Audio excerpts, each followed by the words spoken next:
As part of the Inflation Reduction Act, a new, more generous tax credit was created for homeowners who make their homes more energy efficient. I'm the Tax Geek, and here is the Energy Efficient Home Improvement Credit, oversimplified.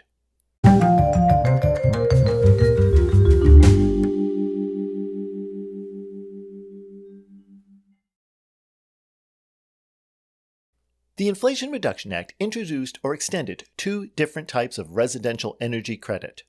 Today, we're looking at the Energy Efficient Home Improvement Credit, which covers modifications to your home's building envelope or heating and cooling equipment. A different credit covers solar, wind, or geothermal energy generation and storage, and is discussed in another video, which is linked in the card above or the video description. The Energy Efficient Home Improvement Credit is a non-refundable tax credit of 30% of the cost of components, but not installation labor, of energy-efficient building envelope improvements, including insulation and weather stripping, windows, and exterior doors. It is also available for both components and installation labor for high-efficiency heating and cooling equipment, as well as heat pumps. There is an overall annual credit limit of $1,200, but within that limit, there is a limit of $250 per door up to a maximum of 2 doors, $600 for windows, $600 for conventional high-efficiency heating and cooling equipment, $600 for necessary electrical work required to power any new equipment, and $150 for home energy audits. High-efficiency heat pumps are subject to a separate limit of $2,000. To qualify for the credit, windows, doors, heating and cooling equipment, and heat pumps must be ENERGY STAR certified. Building envelope improvements must meet International Energy Conservation Code standards. Go to www.energy.gov for more information on what products qualify. Links are given in the video description. The product vendor, installer, or energy auditor should give you certification that the products or service meet the standards for the credit. Unlike many tax credits, the Energy Efficient Home Improvement Credit can be claimed by all filing statuses, and there is no upper adjusted gross income limitation or phase-out. The credit may not be taken for qualifying items installed as part of a home's original construction. The Energy Efficient Home Improvement Credit is claimed on Form 5695 Part 2. To see how this form is filled out, let's look at this example. Zack and Lydia are married homeowners with an adjusted gross income of $110,000. Frustrated by rising fuel bills, Zack hired an energy auditor to examine his home and make recommendations. Based on those recommendations, Zack and Lydia decided to add additional insulation to their attic, replace an aging and leaking patio door, and replace their existing HVAC system with a high-efficiency heat pump system.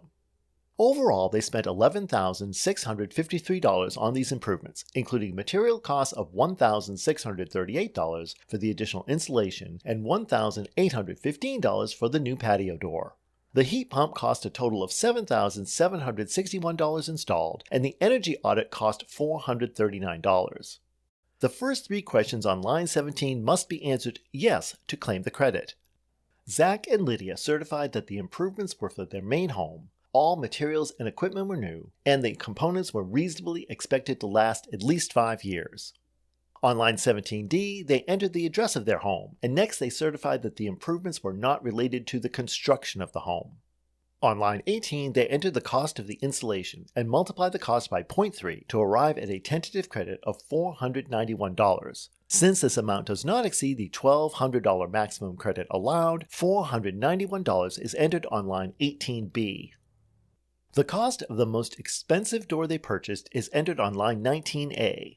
Since they only purchased 1 door, the cost of the patio door is entered there and multiplied by 0.3, giving a tentative credit of $545. Since this is more than the $250 maximum credit allowed for a single door, they enter $250 on lines 19B and 19E.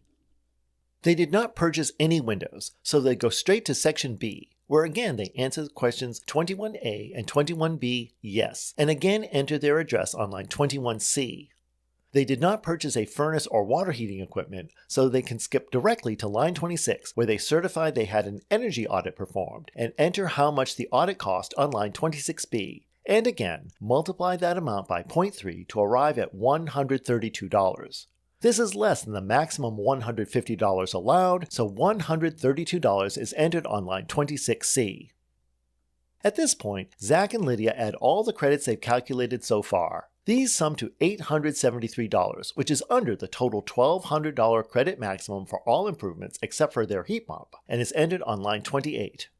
To calculate the additional credit for the heat pump installation, they enter the cost of the heat pump on line 29A and, once again, multiply by 0.3 to arrive at $2,328. Since this is more than the maximum $2,000 credit allowed, $2,000 is entered on line 29E and added to the total from line 28, giving a total of $2,873. Since this is well below Zack and Lydia's $9,439 tax liability, they get to take the entire credit, which is then entered on line 5B of Schedule 3 and subsequently shows up on line 20 of their Form 1040. The key to getting the most out of the energy-efficient home improvement credit is the timing of improvements. Large expenditures for HVAC equipment, insulation, windows, or doors may be spread over several years to take advantage of the annual maximum credits allowed. Since the credit is taken when improvements are installed rather than purchased, this gives additional flexibility when timing expenditures in order to obtain the maximum credit.